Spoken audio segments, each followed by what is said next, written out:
Hello again, and welcome to our next module. Here in this module, what we're going to be focusing on is just war.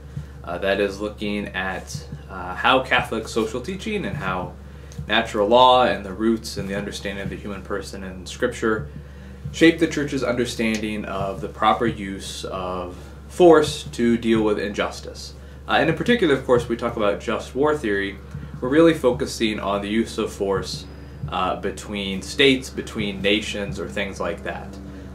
We also can talk about the use of force in pursuit of justice on a smaller individual level, and we will do some of that when we talk about the death penalty or prison systems and that sort of thing, because those are issues that come up in law enforcement. We'll also talk in another module about the use of coercive force. That would be specifically the use of torture, which often comes up today in connection with terrorism. But really in this module we're going to focus on sort of the traditional conflict between different nations. Now we will also get into some of the more modern types of quandaries dealing with non-nation states or terrorist groups or things like that a little bit towards the end of the module. But really this is talking about what happens when two nations are in conflict and when this results in the use of military force. Can we use military force rightly? And if so, what are the guidelines for doing that? So that's what we're going to be looking at here in this module. And again, there's not a specific section in the compendium to point to for this, so I'm going to give you some other readings to look at to give you sort of a broad background in the Church's understanding of this and an explanation of the primary principles. But despite the fact that there's not a specific section in the compendium, much of the same sort of background information would exist if we were to make a new chapter in the compendium on this, right? That when we go to think about how the Church understands just war, it is going to be very much like the other things we've talked about so far, rooted in Scripture and rooted in the Catholic understanding of the human person and Church teaching and tradition. Of course, if we look at Scripture, there are many instances, of course, of the use of war or military force throughout the Bible. Now, of course, one of the challenges that you've already encountered in doing some biblical courses, and in particular the Old Testament, is that we're not always presented with uses of force or war that would be considered moral from a modern Catholic perspective, right? So a number of the conflicts that Israel is in the Old Testament would not meet the criteria that we're going to be talking about in terms of a Catholic understanding of what constitutes a just war. And of course that creates real challenges when we go to interpret some of those passages from the book of Joshua or other places in the Old Testament. But we will leave those complexities for those biblical studies courses for now. But it does point out that it is a little problematic or difficult to try to extrapolate a clear just war theory from Scripture alone. That's not to say, though, that there isn't important material, important foundations to be found there. And especially when we move to the New Testament, we can find some guidelines and some foundations that are pretty clear and useful. And in particular, Romans 13 kind of stands out as the exemplary text where Paul talks about the fact that governments bear the sword in order to punish evildoers and to protect the innocent. And certainly that happens in terms of internal protection or use of force and stopping criminals, but it also would apply to nations that protect their citizens from external aggression. And so whether it's a wandering band of barbarians or another nation that wants resources or land, that governments exist by God's plan, by God's decree, to protect citizens and to punish aggressors. And as we're going to see, of course, which probably won't be any real surprise, when we look at the Church's teaching on just war, the primary criterion is that we can't be involved in aggressive warfare, right? That a just war is going to be a war that is seeking to mitigate an aggressor, that is seeking to stop an unjust action that is going on. Or in other words, most just wars, we could say, are essentially defensive wars, that they are in response to aggression from another state. And so again, that's going to fit, I think, that standard we see there in Romans 13. And of course there are other passages that talk about the legitimacy of government. Jesus kind of confirming the authority of the government for taxes, and even the authority of the government to execute justice in his discussions with Pilate, and those sorts of passages. But of course, a lot of that scriptural foundation, and particularly the Old Testament material, is balanced by the church drawing on its understanding of natural law, which is developed through the centuries through church teaching. And we can trace the development of just war thinking far back into church history, right? Many centuries of this going on. Really, most people would point to St. Augustine as the sort of starting point or the foundation for what we would call Catholic just war theory. And Augustine talks about the use of force and the government pretty extensively in his writings. And not surprisingly, he talks about this quite a bit in his work, The City of God. As you may recall from the history course, right, The City of God is really Augustine's greatest work in some ways. It talks about the relationship between the city of God, that is, ultimately the heavenly city, but one that we are also part of in a way here and now.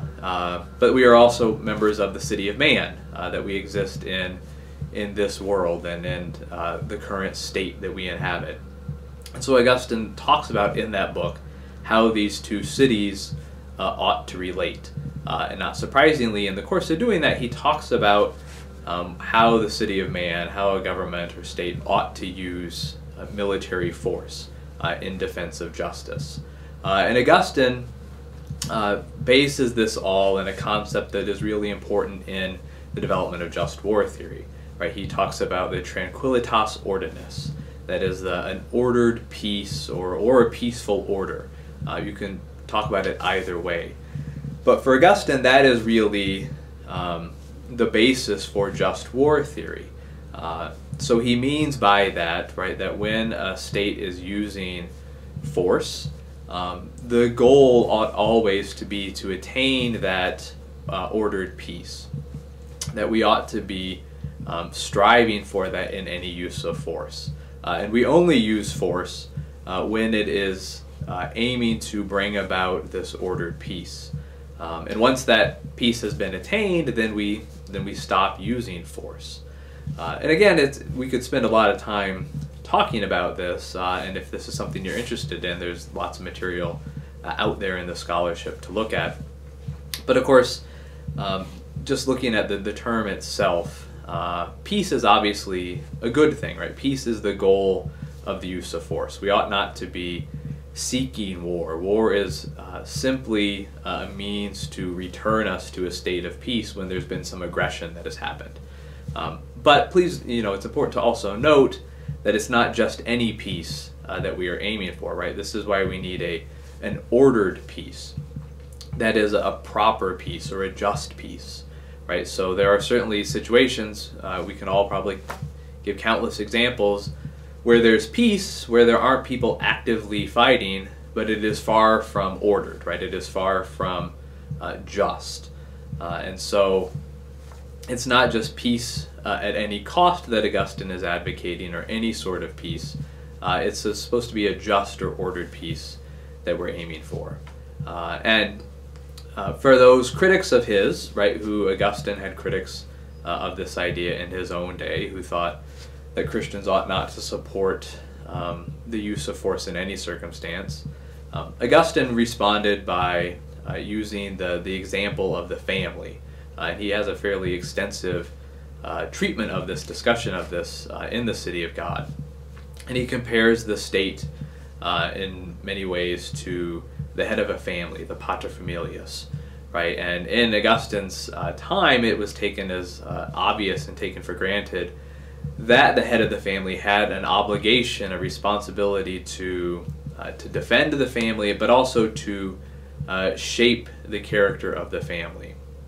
And so that the use of force could be just and could even in fact be required if it were necessary to correct injustices, to stop wrongdoing or evildoing.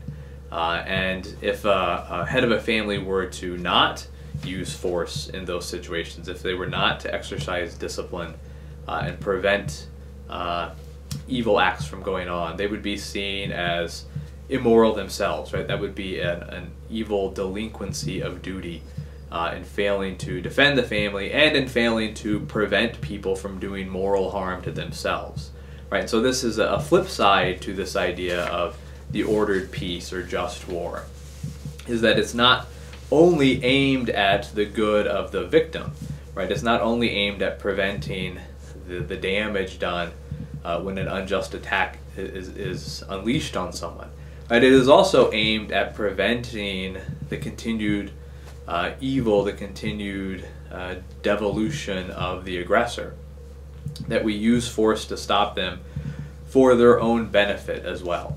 And so you can get these ideas in Augustine, where he's talking about this pursuit of the tranquillitas ordinus and drawing on the example of the family in many cases to do that.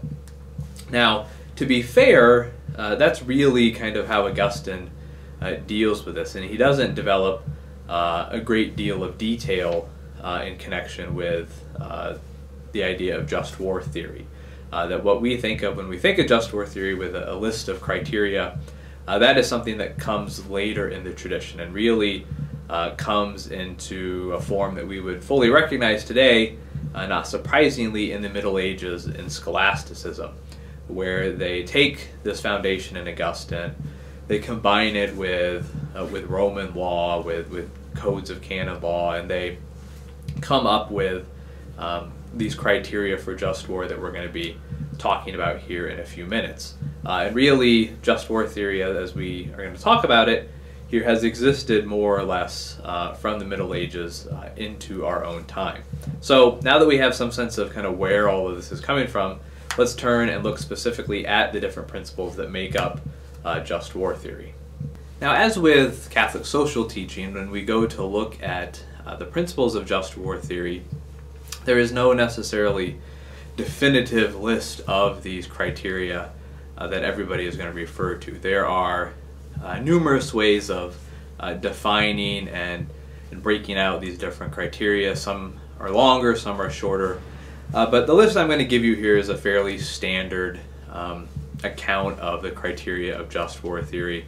And there are a couple of places where I will note that some people vary a little bit. But the basic ideas are pretty set at this point. Now, once we run through these kind of well-established and well-accepted criteria, we will also talk a little bit here towards the end about some other criteria that have been proposed more recently that don't necessarily have the same sort of broad consensus behind them. But for now, we're going to look at these two sets of criteria for just war theory that are kind of broadly understood to be the foundation for Catholic thinking. And so we can divide the criteria into two categories. There is jus ad bellum and jus in bello, right? That is justice or right action going into war. Those would be the criteria that determine whether or not it is going to be moral to enter into an armed conflict.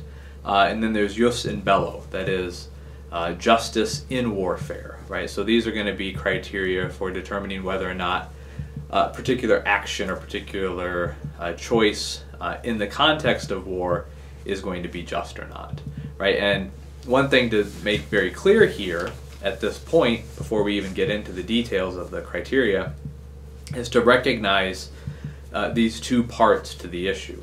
That is to say, not every war is going to meet both of these or violate both of these, right? That there can, in fact, be wars that are essentially just, right? That it was right for a nation to go into this war because they meet the criteria we're going to talk about here.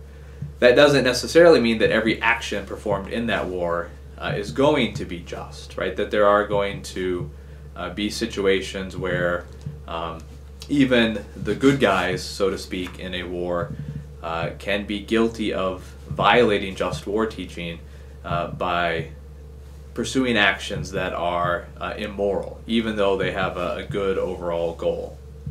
And you could, of course, have the opposite as well, right? You could have nations who ought not to be involved in a war, but who still strive in various ways to act justly in terms of how they carry out the conflict. So there are really these two distinct halves.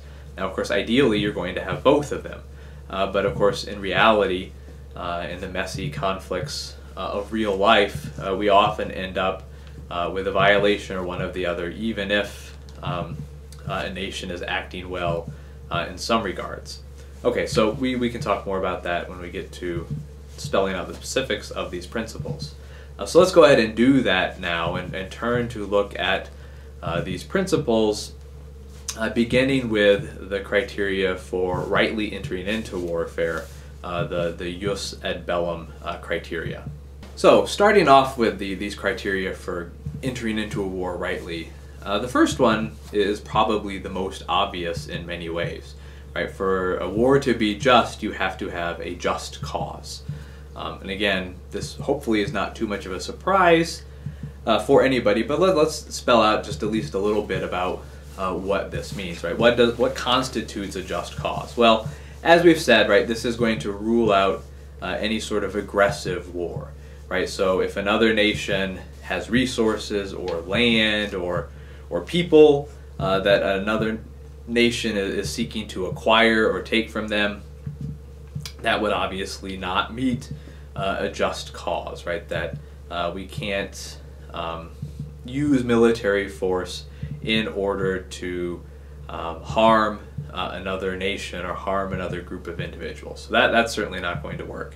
The classic example of what does meet the criterion of just cause is self-defense, right? So that if that role is reversed, and if a nation finds itself the victim of an aggressive attack of a nation seeking to take land or resources, or maybe has a desire to exterminate your people because of some sort of racial or ethnic conflict or hatred, right? Obviously, in this cases, self-defense would constitute just cause, right? So if you are the victim of an unjust attack, you have just cause to defend yourself. Now, in the modern world, or I suppose not even just in the modern world, right, this can also be extended to include allies, right? So if a nation is allied with another nation and your ally is unjustly attacked, that is also traditionally seen as a basis for just cause, right? That we can, in fact, defend others who are unjustly assaulted. And so this would be, for example, the just cause that would be cited for the majority of recent U.S. military conflicts, right? Because really since World War II, there hasn't been a military attack or invasion of the U.S. Instead, what happens is the U.S. intervenes on behalf of other nations or allies that have been attacked, whether it is Kuwait or South Vietnam or what have you. Now again, obviously some of those are debatable, but at least the explanation of the just cause would be given in those terms. So, and again, we could expand this a little bit in terms of modern conflicts to say that you could perhaps have just cause even if there's not, say, a military land invasion of your territory. So that if another nation is launching long-range attacks via missiles or via terrorist operations or things like that, one could argue that that would be just cause. Or it's possible, I suppose, to imagine in the not-so-distant future cyber attacks constituting just cause, right? That if another nation is trying to cripple your infrastructure or your financial system, that could be just cause. But the basic idea here is that for a war to be just, the most basic criterion that you have to meet is that you must be defending some good that is being unjustly attacked by another nation. The next criterion after just cause is competent authority. Now, what do we mean by this? Well, the one thing to be very clear on is this is not a question of the competency of any particular governmental authority, right? And you can feel free to insert your political joke here regarding the president of the opposing party who you would deem incompetent for whatever reason. But that's not what this is getting at, right? Instead, this is really aimed at limiting the starting of war, or starting of armed conflict, to those who have the competent authority to make those decisions. So another way of looking at this would be this is ruling out sort of vigilante or mob justice, right? That a nation ought not to be responding sort of haphazardly and in a sort of vigilante way to attacks or to injustices that are going on. Now, how is that a theological principle? Well, again, if we look at Scripture, it says very clearly that God has ordained for there to be government, for there to be authority, and that there's a reason for that. When vigilante or mob justice goes on, as we all know, right, it tends to not operate very efficiently. There tends to be a great deal of unintended harm done to bystanders, to people who are not the correct targets, but these things are confused and unruly, and that's why mob and vigilante justice is typically a bad thing. So what people do and what God has ordained according to Scripture is that we have particular authorities who are given the power, given the role of exercising force to protect the community. And so there is nothing in just war theory that specifies what that should look like. It might be a monarch, it might be a legislative body, it might be a tribal council, it could be any number of things. But for every society there is going to be somebody whose job it is to fill this role. And so only that authority acting in the ways prescribed by that state should be launching a war. Now, we will get to, again, a little later, some discussion about whether or not this needs to include sort of international agreement or authority, something like the UN, which is a more modern proposal. But traditionally speaking, this has been understood as the head of any particular sovereign state is the competent authority, and they have to make the choice to initiate war for it to be a just war. The third criterion is right intention. And this is where things start to get a little more complicated and a little more controversial typically. So for example, if you look at many of the recent American military engagements or wars or police actions or whatever we call them, most of them there is a just cause, or at least one that is presented. Now there is in some cases debate about the competent authority, whether this is something the president can do on his own or whether congressional approval is needed.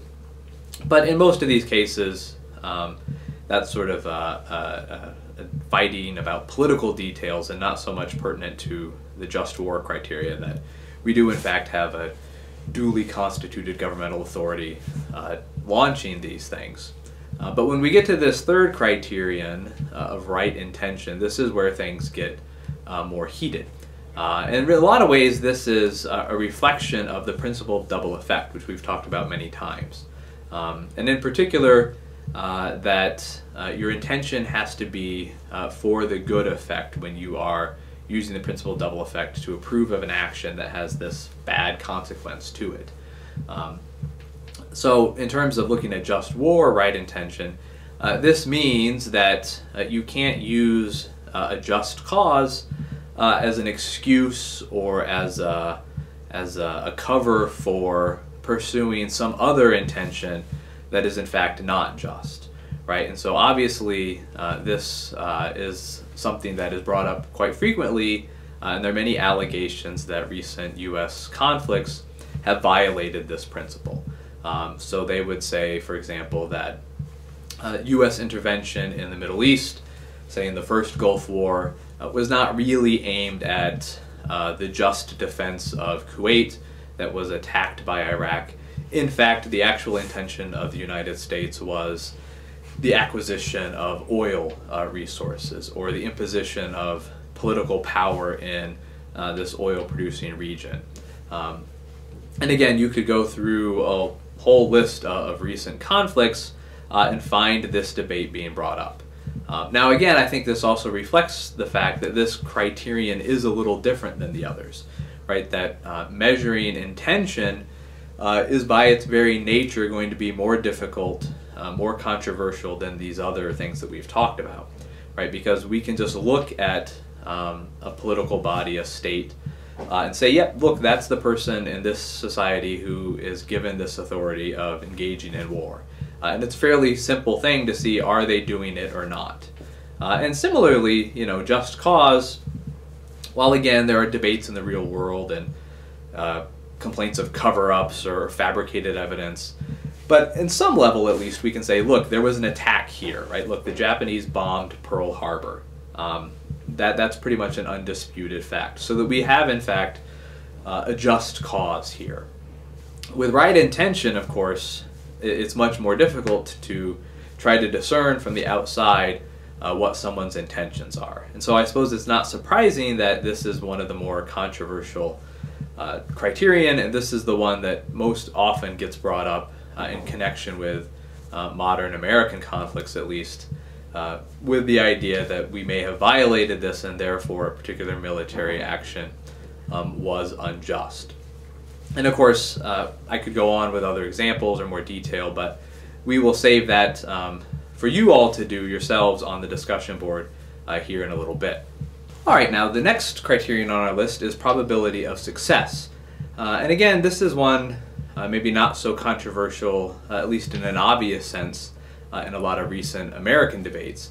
But the probability of success, basically, again, this too follows from, in some ways, the principle of double effect, that in pretty much any use of military force or war, there are going to be unintended bad consequences, right? That there are going to be, obviously, casualties on both sides. There's going to be all kinds of disruption of the goods of life, pretty much for everyone involved and affected. And so, obviously, using principle of double effect, even if our intentions are good, if the particular actions we're performing are moral in and of themselves, that last criterion of double effect is that there needs to be proportionality, that the good effects need to be proportional to, or great enough to justify or offset the bad effects. And this is basically what the probability of success focuses on in terms of just war principles. So even if your cause is just, even if you have a competent authority making the decision, even if your intentions are right, if there is no real probability of success, then you ought not to enter into war. And so, you know, kind of an obvious example of this would be, let's assume that the United States wrongs in some significant way some small country in Central or South America. That we annex land, or we take resources, or do something else seriously wrong. And so if you were in this smaller country and you're thinking through this reasoning process, you have your just cause, your intention is good, you're not trying to conquer America, you're just trying to regain what was taken. You have your competent authority say that you ought to do this. But at the end of the day, we're going to reach this criterion and say, do we have probability of success, right? And at least in a very basic sense, any other country in our hemisphere trying to enter into armed conflict with the United States, even if they had right completely on their side, there's no real probability of success in a conventional war in that scenario, right? That it's just not feasible that they could actually win. And so if they were then to launch their fleet, launch their air force, launch their army off to repulse America's military, it would only produce negative consequences, because the good aim of attaining the just cause isn't realistic, right? That's just not going to happen. And so in that case, it would be immoral to enter into that war when you know there's no real chance of success. Now, of course, I said this is in a very basic or obvious sense. You could think about it that way. Now, things get more complicated when we think about the realities of modern conflict, right? And it might, in fact, be possible for much smaller, much weaker groups or nations to actually succeed in conflict against a much larger power, where it may not look like there's any sort of real chance of success in terms of a traditional warfare or traditional military campaign.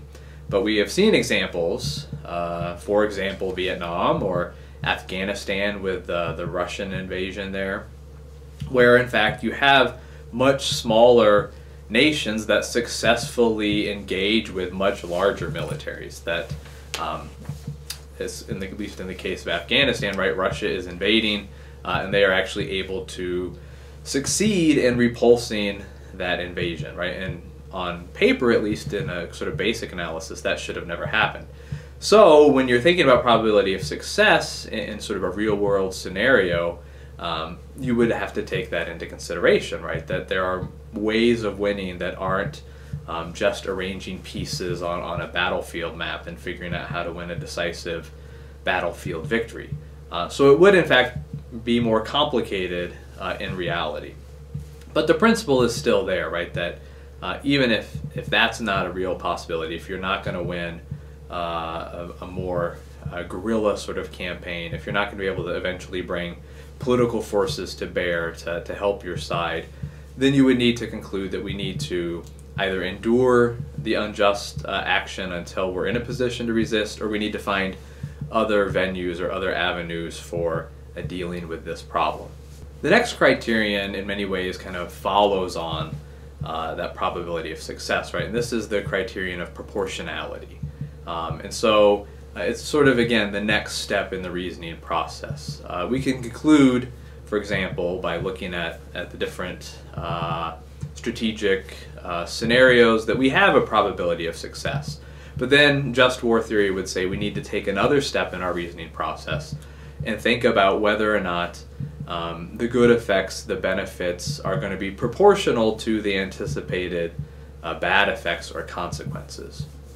Right, so we could work through the scenario and decide we might win, but it might be a victory that is not worth the costs, right? And of course, there's all kinds of famous anecdotes of generals talking about, how they may have won a victory, but at a cost that makes it really impossible to bear, or that they've actually lost more than they've won because of the casualties, because of the consequences that they endured in the process of winning a particular battle or war. And that's really kind of what this criterion is getting at. And so, again, this is the last level of principle of double effect reasoning, is trying to figure out and weighing the benefits and the costs. And as we've said many times on this sort of issue, there is no magic formula. There is no magic ratio that says, okay, yes, this meets proportionality. Instead, this is simply something that just war theory says has to be reflected on and has to be considered.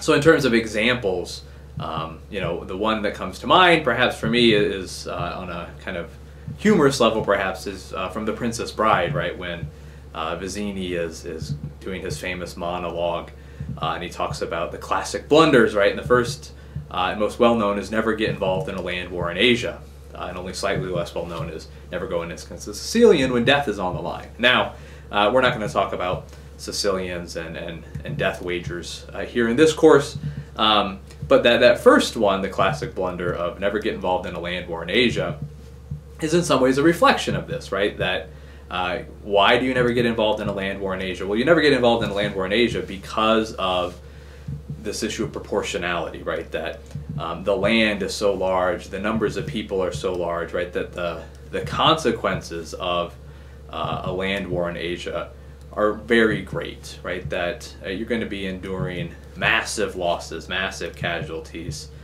even if you might be on the winning side, right? And so that you ought not to enter into that kind of conflict. A more realistic, historically grounded example would be a number of years ago now, probably 15 or 20, I don't know. As you get older, all these things sort of blend together. But I remember back in the day, I should probably look it up when it happens, but there was a U.S. reconnaissance plane that was doing reconnaissance off the coast of China. And it went down in bad weather or mechanical failure. And the Chinese claimed that the airplane was in fact in their territory. And so they collected the crew that had safely ejected from the airplane before it went down.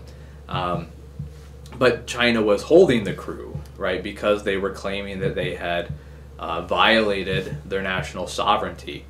And of course the United States was understandably upset about this, right, and demanded the return of the crew in no uncertain terms, right? And you could see a situation like this where we could go through a lot of this reasoning process, right? If one nation captures citizens of another nation and unjustly holds them, that could very well be just cause for military conflict. We could have a right intention. We could say our goal is simply to attain the freedom of these captured airmen. We could say that the competent authority, the Congress and the President worked through this, they reached the decision to do this. We could say that we have probability of success, right? That the U.S. military is really kind of unrivaled, and even though it's on the other side of the world, there is a significant probability of success in this venture.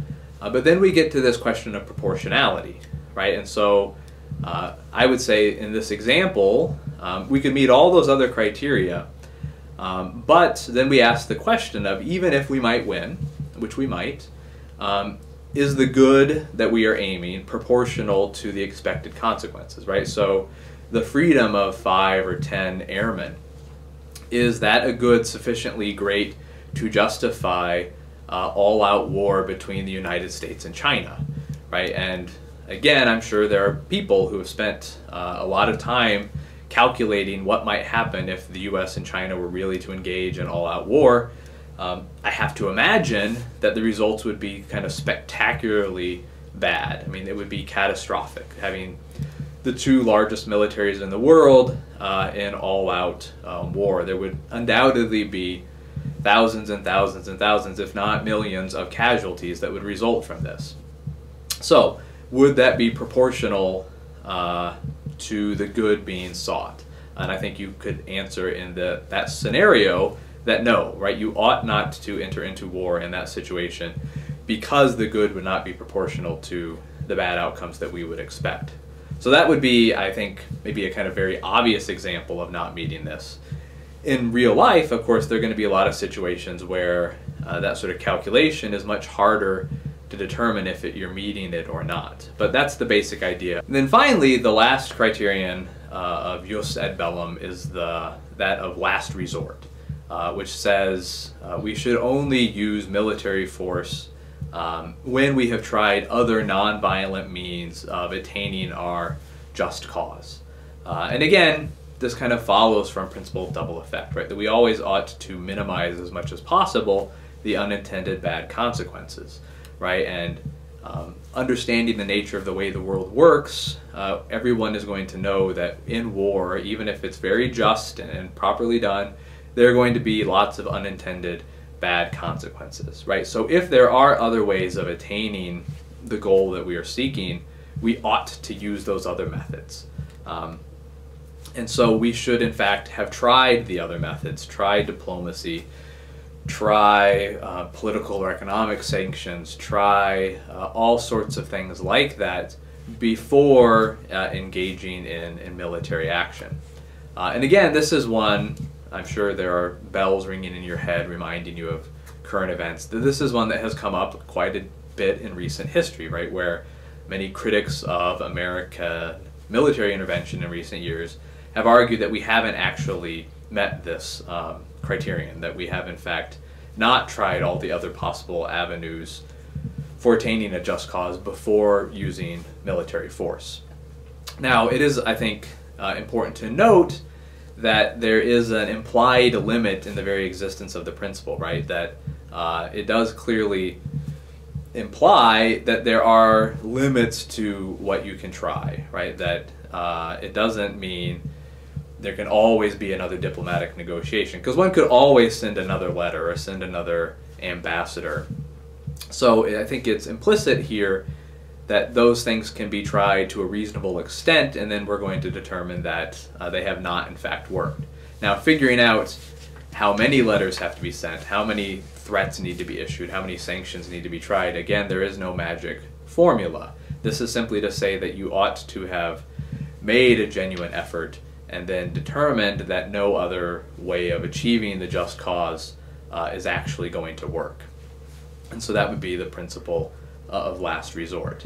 And so all of those principles together, from just cause to last resort, all of those have to be met in order for the decision to enter into war to be justified and for us to declare a war just. Now, again, we can talk more about that on Blackboard and in discussion, but what I want to shift to now then is the other set of principles, which is thankfully, probably for most of you perspective, thankfully much shorter, but it is still important, right? So that once we enter into a war, then there's the question of how do we rightly conduct a war? And that's what we're going to look at when we turn to these principles of jus in bello. So then the first of these jus in bello principles is the principle of discrimination.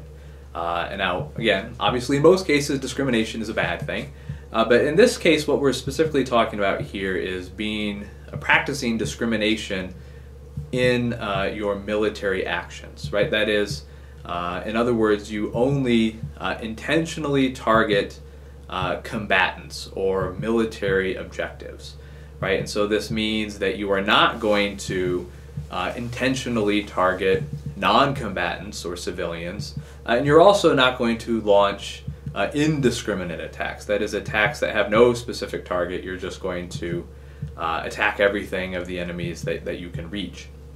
So this principle of discrimination means, on a very basic level, that your military actions, even in a just war, operated under competent authority and all of that, you must specifically target the military forces of the enemy, right? Because again, on a very basic level, the whole idea of just war is that we are using force in order to stop or prevent aggression.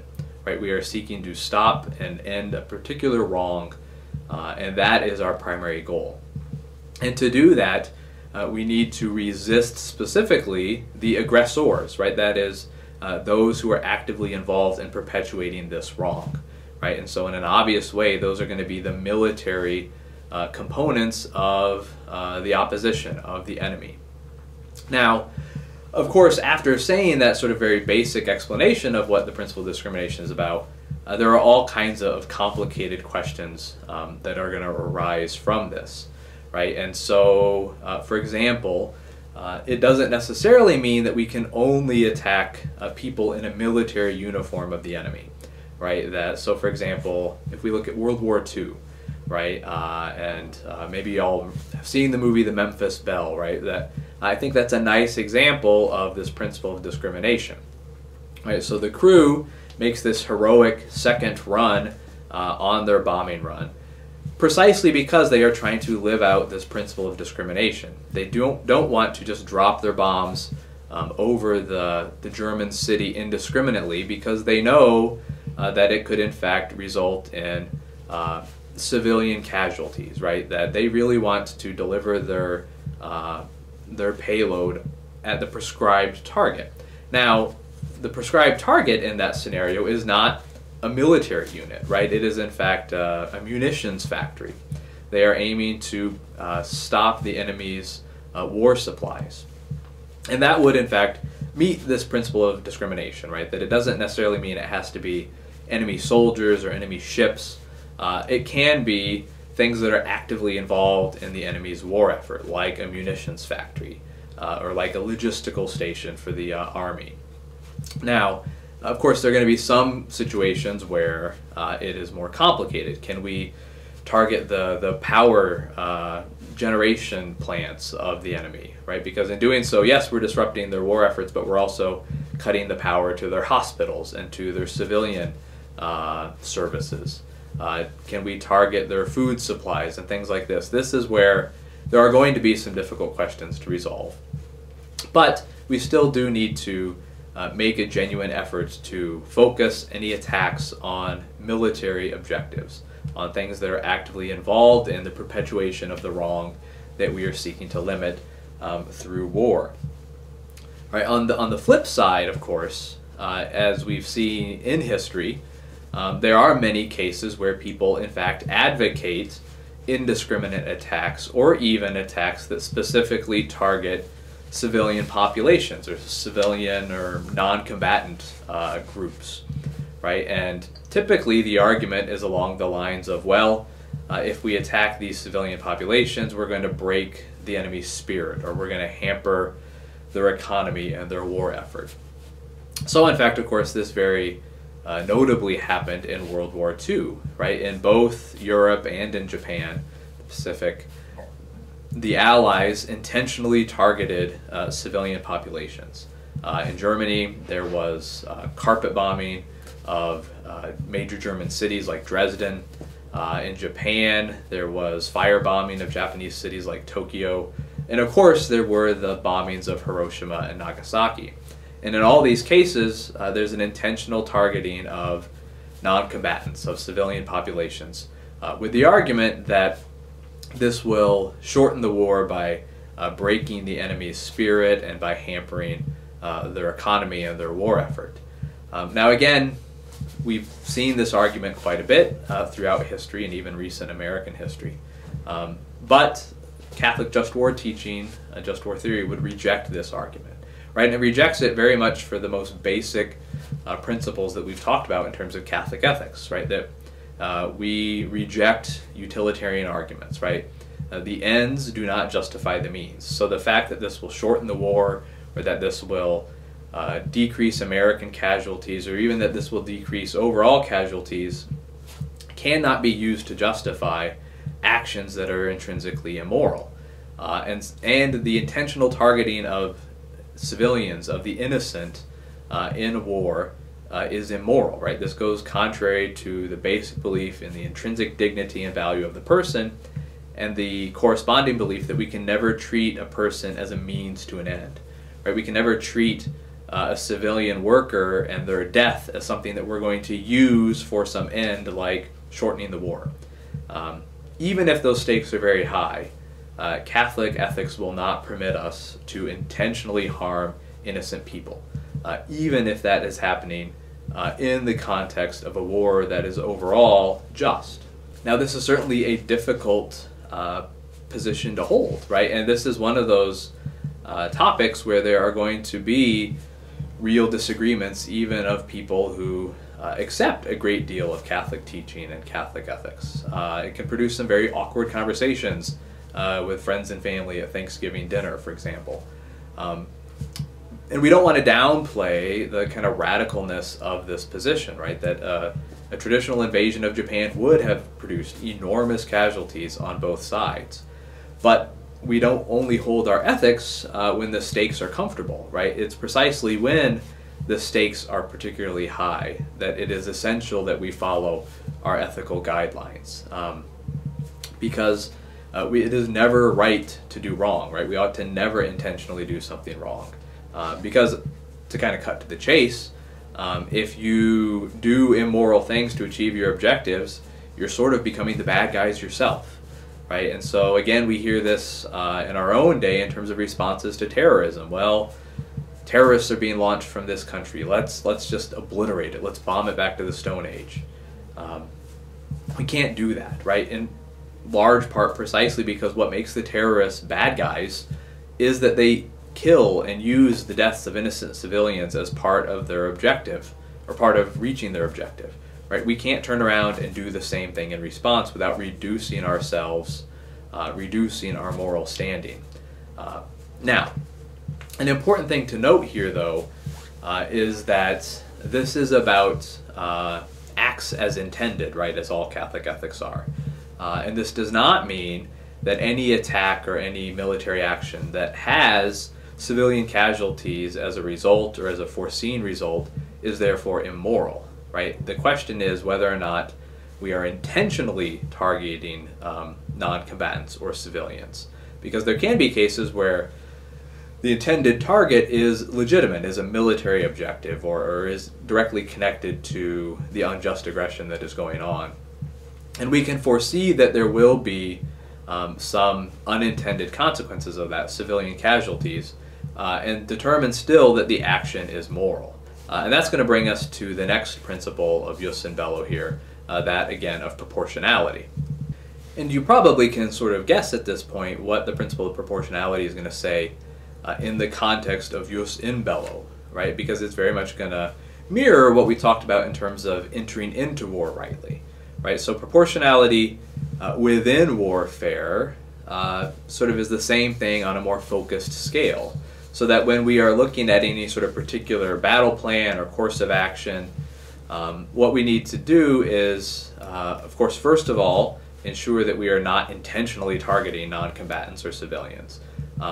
But if we are anticipating or planning an attack where we are aiming at a valid military target, we anticipate that there will be unintended civilian casualties, we need to ask ourselves whether the good being attained is proportional to those unintended bad consequences, right? And so, again, as with proportionality before, there's no sort of magic ratio that we can point to, right? This is going to require prudential judgment, and it is going to be difficult in many cases to figure out, right?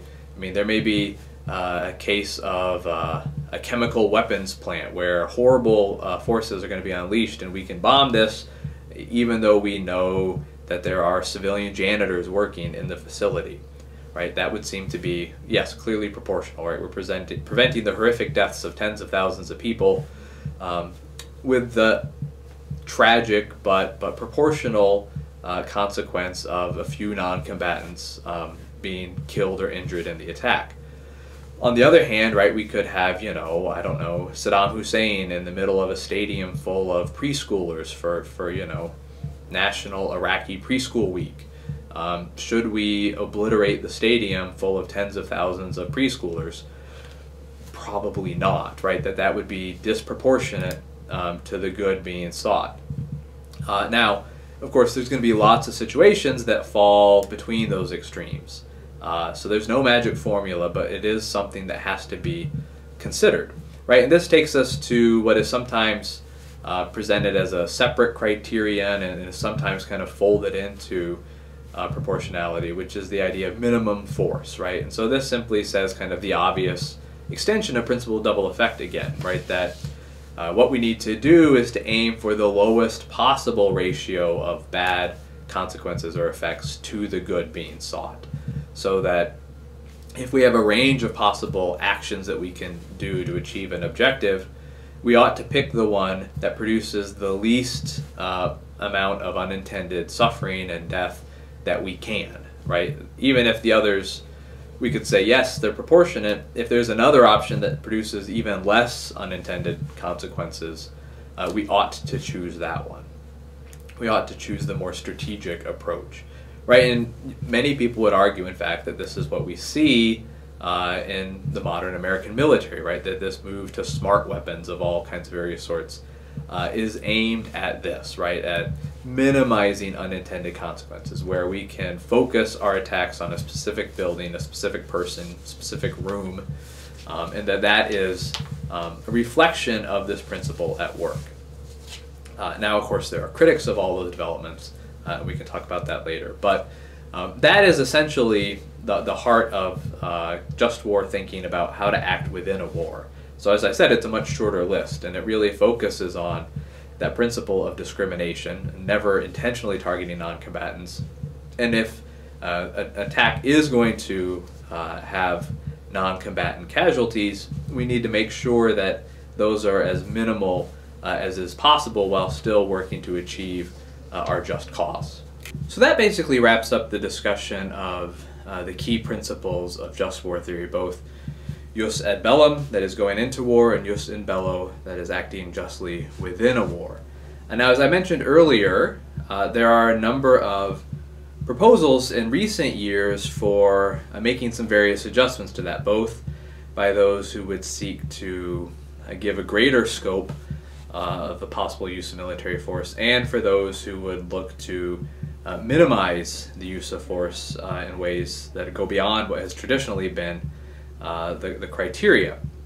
Unfortunately, at this point, I think we've probably gone too far to discuss those in this module. So we will return to some of those proposals for modifying just war theory to deal with specific modern political and military situations next time. So for now, we will just leave things at this point, and I imagine we can have some fairly interesting discussion on Blackboard about the different principles we've talked about here and how they might apply to different situations in America's past and present. And so I look forward to answering any questions you might have and hearing your perspective on all of this.